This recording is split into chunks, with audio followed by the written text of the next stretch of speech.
This has been a wonderful block. I wanted to start off quickly by going down the row. Let us know who you are, which movie that you are representing. Hi, I'm Charles Kline, and I did Nursery Crimes Part One, the Ominous Overture. Jonathan Cook, wrote and directed Sally's Lullaby.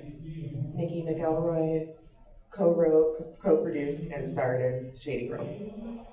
All of that except Nathan Dalton, not Niki McElroy. Well, thank you guys. Yes, I did. I want to make you the panel. So let's start with Sally's Lullaby. That's it. Yours? Okay, then so you're the animator. Yes, I am. Okay. Guilty. So very excited about animation. I always thought that that's something I wanted to get into, and then I actually met Mike Gassaway of Jimmy Neutron and worked with him a little bit. And I thought, oh, this is cool. I'm going to learn animation. And I watched it, and I'm like, nope, don't have the patience for it. So kudos on that animation. It's so good. What was the inspiration behind the film? Sure. I've always loved Edward Gorey's work. I've always loved fairy tales and classic English nursery rhymes, and I just decided to take some classic nursery rhymes one day and put a really dark spin on them, and did a book of illustrations. And then I was like trying to find an animator, and then COVID happened, and I was like, let me just teach myself. And that's how that happened. Okay, so how long did it take? Okay, that one took about 1.5 years to do the first 7, and I still have another 14 more to do. Okay, Sally's Lullaby. Yes. So was that inspired by anything? And I only ask because I kind of envision, like, if Buffy's parents knew that she was going to become a vampire slayer, that may have been how they raised her. So where was your inspiration? Where were you coming from? Well, we have a group of filmmakers in my hometown of Augusta, Georgia. They're the Wages of Sin. They actually have a booth at the vendor building out there.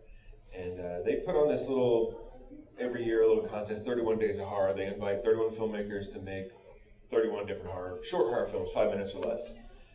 And most of the time, those horror films, people try to go as dark as they can, just because when you think horror, you think scary, a lot of frights and stuff. And I just kind of want to do something a little different. I made kind of a horror adventure kind of tale, a little bit of comedy in there with the dark kind of jump scares at the beginning. So. Your little girl was very good in that. Did you luck into finding her, or? Well, I'm associated with a lot of different theater groups in Augusta, and she's a little stage actress with the Augusta Players, and I know the guy that runs that, and I asked him, and I sent him a picture of me and her. She played the mom in the. I said, I need a little girl that looks kind of like a mix between what we would look like, and the next day he sent me her mom contacted me because he had reached out to her, and she was perfect. Nice. So every time I see you, I ask you the origin story, and I never regret it because I love it. You're not tired of it? I'm not tired of it at all. So you want to tell us the inspiration behind Shady Grove? So the inspiration behind Shady Grove, one, we've been writing together now, 13 years? Yeah, too long. So we wanted to do something that we can make, something that was, low budget, that we can do ourselves. And so we're like, what is that going to be? We decided that it was going to be something in the woods. Long story short, we got into Greek mythology and Thesmophilia, and which is the celebration of fertility. And it's a 3-day getaway for the women to pray for fertility of the crops and of their bodies. And so no one really knew what they did, but one thing that they did do is they would bury a pig and they would exhume it the following year. And so in between that, the women were blamed for any times the crops or their bodies weren't producing. And so we said, well, what if that was set in today's world with us strong women, and would we handle being beaten because we didn't make crops or our bodies couldn't make babies? So it brought you Shady Grove, a town full of women that said, no, we're not taking that. Wonderful. And quickly too, you had some great location, great set design.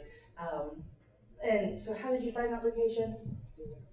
Well, you talk about that location. Oh, so if you guys are all filmmakers, a lot of you filmmakers, you know how many things go wrong. So we were about a week out from getting ready to film, and all of a sudden our original location that was promised fell through. And I am on Airbnb going, where the hell are we gonna put this? We found this location we have couldn't have been better. Everything always works out how it's supposed to. That property has 3 houses, so we used one as an office and makeup room, and so that we had our own driveway, nobody in and out. And the homeowner of all of them was just great. His daughter was in there, and his wife was in the movie with us. Yeah, we actually bought the entire area so that no one could have noise complaints or anything like that. So buy out an entire town. But yeah, so that, and then down the street was Sterling Mine, not down the street, about an hour drive was Sterling Mine, so that got us a lot. Very far away. So that got us a lot of that, that under the tunnels. So just as an actual mine where if we felt the ghostly winds, because a lot of people have died there. And then we found out a lot about the town we were in Glen Spey, a lot of racism, murders and stuff later too. One more. They gave us that mine for almost nothing. So find a really nice location. Like that mine was, I think, like $1,000 for 3 days of shooting. So it was just like the cheapest line item.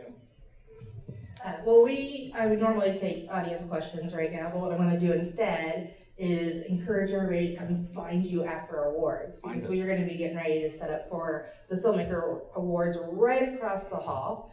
Before we go though, let's just go down the line. Let us know your social media. Where can we find you? Where can we follow you?